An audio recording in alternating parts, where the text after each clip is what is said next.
My fiancée said I wasn't what her parents wanted for her, so I cancelled her card, transferred the lease, and vanished overnight. A week later, her entire family was at my door, begging me to come back. The funny thing about having your heart ripped out is how calm you can be when it happens. No screaming, no crying, just this weird, icy clarity that takes over. Natalie and I had been together for 3 solid years. I met her right after college, at a housewarming party one of my buddies threw.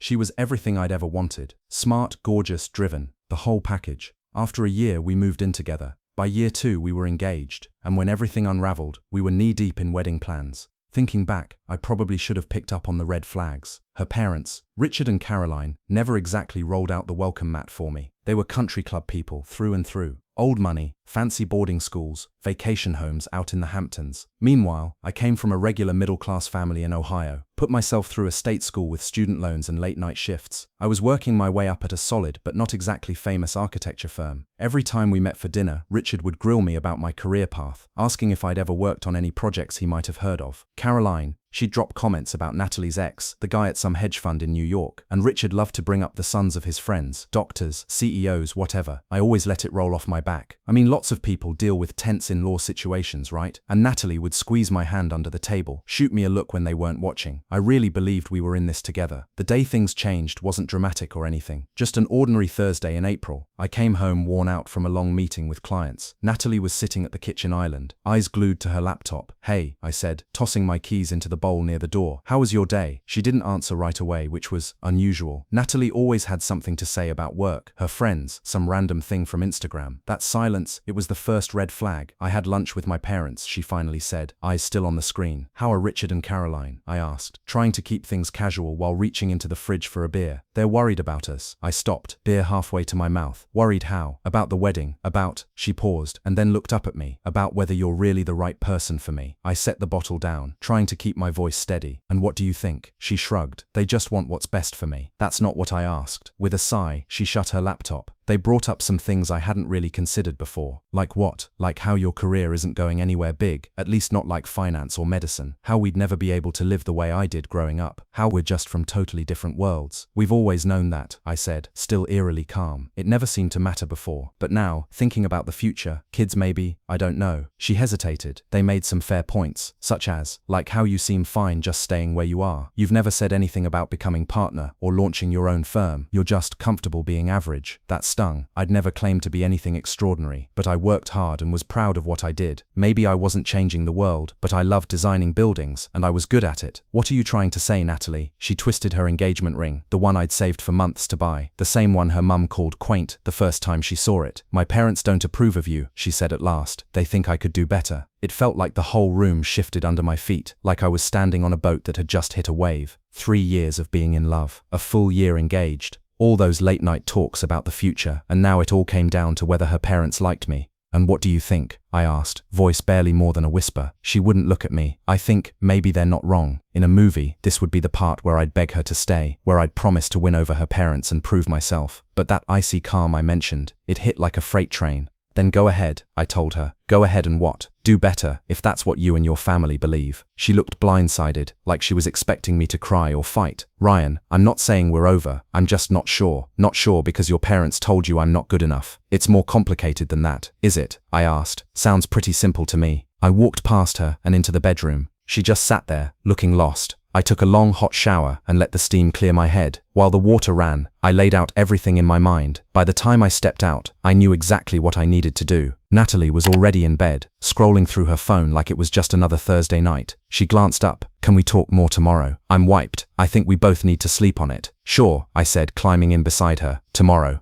I waited until she was out cold, her breathing slow and steady, somewhere around midnight. Then I got up, grabbed the gym bag I'd quietly packed earlier, and got to work. First stop, the tenant portal for our apartment. I was the only one listed on the lease. Natalie was just an occupant. That had been my idea, since my credit score was better when we moved in. I submitted a request to our landlord, asking to remove myself and pass the lease fully to Natalie. I knew she'd have to sign off and Mr. Peterson would need to approve it before anything was official, but it sent the message loud and clear. I was done. Mr. Peterson was a decent guy. Always liked me. I was pretty sure he'd help her through the paperwork if she wanted to stay. Then I logged into my bank account. Natalie had a credit card tied to my account as an authorized user. We mostly kept our money separate, but that card was used for shared household expenses. I took her off as an authorized user and requested a new card for myself. Then I made a list of all the bills and subscriptions in my name: power, internet, streaming services, anything I'd need to transfer or cancel. I wrote a short note explaining that I was leaving, that I'd started the lease transfer process, and that I'd collect the rest of my stuff later. I also mentioned she had a month to decide if she wanted to take over the lease or move out. Until then, I'd keep paying the utilities to give her time to switch everything into her name. I left the note on the kitchen counter along with my key, and then I walked out. Earlier that evening, while Natalie was still in the shower, I called my friend Mark to ask if I could stay at his place for a few days. He didn't hesitate, just said yes, no questions asked. That's a real friend. When I showed up at his place around 1 a.m., he opened the door in boxers, looking half asleep but concerned. "You okay, man?" he asked. "Not really," I said, "but I will be." We sat on his couch with a couple of beers, and I told him everything. To his credit, he didn't try to convince me to go back or work things out. "Her loss," he said, clinking his bottle against mine. "You can stay as long as you need." The next morning, my phone lit up with notifications, calls, texts, voicemails. Natalie was panicking. "Where are you? Call me. I can't believe you just left like that. The landlord contacted me about the lease. I can't afford this place alone. You cancelled the credit card. How am I supposed to buy groceries?" That last part was especially ironic. Even though her family was wealthy, Natalie insisted on being financially independent. But in truth, her parents covered her student loans, car, and gave her a big emergency fund she barely touched. She liked to live on her publishing salary, but it wasn't really the full picture. And now, that independence wasn't enough. I didn't reply. Instead, I called my boss and asked for a few days off. Then I started apartment hunting. By the end of the week, I found a small but decent one-bedroom across town. It cost more than what I'd been paying before, but I could manage it thanks to recent bonuses at work. I stayed on Mark's couch, gradually buying what I'd need for the new place: kitchen basics, bedding, toiletries, and had everything shipped to his address. Since the lease transfer hadn't gone through yet, I still had legal access to the old apartment. So I scheduled a moving company to pick up my furniture and big items on a day I knew Natalie would be at work. Mark met them there with the spare key, just to make sure they only took my things, nothing more. Meanwhile, Natalie kept messaging. Her tone shifted from anger to desperation. "Please talk to me. We can fix this." I didn't mean what I said. I was just stressed. My parents were wrong. I know that now. On day 5, I finally sent a reply, short and to the point. "I'll collect the rest of my stuff next week. The utilities are paid through the month. That gives you time to switch them if you're staying. Let me know when you won't be home so I can finish moving out." She responded immediately. "Please don't do this. I love you." Too little, too late. The next day, I got a call from Richard, her father. I almost ignored it, but my curiosity got the better of me. "Ryan," he said, sounding unusually serious, maybe even humbled. "We need to talk. I don't think there's anything left to say, Richard." "Please," he said. "Natalie's not doing well. That's not really my concern anymore." He let out a long sigh. "Look, maybe I crossed a line, said things I shouldn't have. You think, could we meet? Caroline and I would like to speak to you in person." I agreed, more out of curiosity than anything else. When I arrived at the cafe, I was surprised to see not just Richard and Caroline, but also Natalie and her younger brother. The whole family was there. "What's going on?" I asked, still standing. "Please sit," Caroline said, her usually perfect expression looking strained. I sat down, keeping as much distance from Natalie as I could. She looked rough. Red eyes, messy hair, not the polished woman I remembered.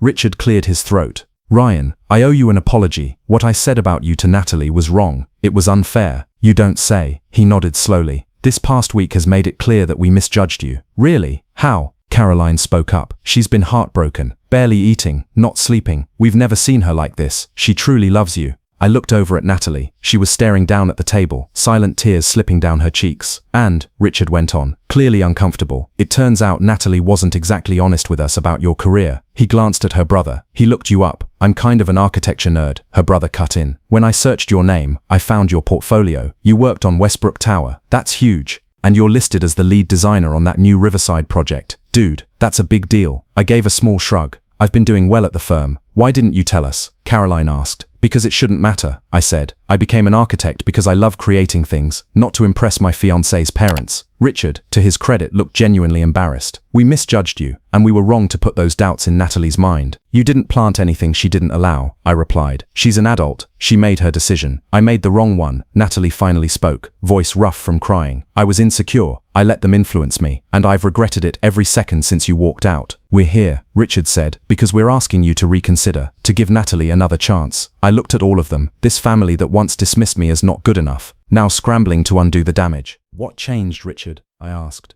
Is it just because I turned out to be successful after all? No, he said, although his eyes flicked away for a second. It's because I've never seen my daughter this heartbroken. Whatever you think of me, I do love her. The truth was, I'd never really brought up my professional achievements, not with Natalie, not with her family, not because I was hiding anything, but because I didn't define myself by career milestones. The Riverside project had been a big step, yeah, one that kept me working late for months. By the time I got home, I was usually too drained to talk about it. Besides, Natalie was always more focused on her own publishing world. I'd been fine just listening. I didn't need to brag. Please, Ryan, she said, reaching across the table. I pulled back before her hand could touch mine. I was wrong, she whispered. So wrong. I love you. Not what you do, not what you make. But when they said I wasn't enough, you agreed, I said quietly. I was stressed about the wedding. I had doubts. It wasn't about you. It was me being scared. And now you're scared of paying rent on your own. She winced. That's not fair, isn't it? I asked. You didn't reach out until the lease transfer hit and the card stopped working. That's not why, she insisted. The logistics just reminded me how much I relied on you, how much I need you. I don't want to be needed, I said. I want to be chosen. I stood up, and you chose your parents' approval. Ryan, Caroline broke in. People make mistakes. Natalie made a mistake. So did we. Doesn't that deserve forgiveness? I looked at all of them, this tightly knit group now trying to patch what they'd helped tear apart, and I felt nothing. That same icy clarity was still there, keeping me grounded. I wish you all the best, I said, turning away. Wait, Natalie said, standing so fast that a few people turned to look. I'll do anything. I'll move into your new place. I'll pay for myself. I'll even cut ties with my parents if I have to. Her parents visibly flinched at that, which told me everything I needed to know about how deep their change of heart really ran. It's not about any of that, I told her. It's about who you showed me you really are. It's not about any of that, I told her. It's about who you showed me you really are. Someone who values image and outside opinions more than love and loyalty. I believe you now. I walked away, ignoring her voice calling after me. That was 6 months ago. I haven't spoken to Natalie since, though she still sends texts from time to time. Her parents mailed me a fancy bottle of scotch along with a note of apology. I brought it to Mark's birthday and let everyone enjoy it. The Riverside development officially opened last month and got great reviews. My firm promoted me to junior partner not long after. With the raise, I bought a small condo in the same building I helped design. It's modest, but it's mine. Sometimes I wonder, was I too cold, too quick to walk away? But then I remember how easily she gave in, how quickly she accepted her parents' version of who I was. Some betrayals don't heal. The right person won't need convincing that you're enough. They'll just know it, and they'll stand by it, even if it means going against their family. I'm still looking for that person, but at least now I know exactly what I'm looking for and what I'll never settle for again.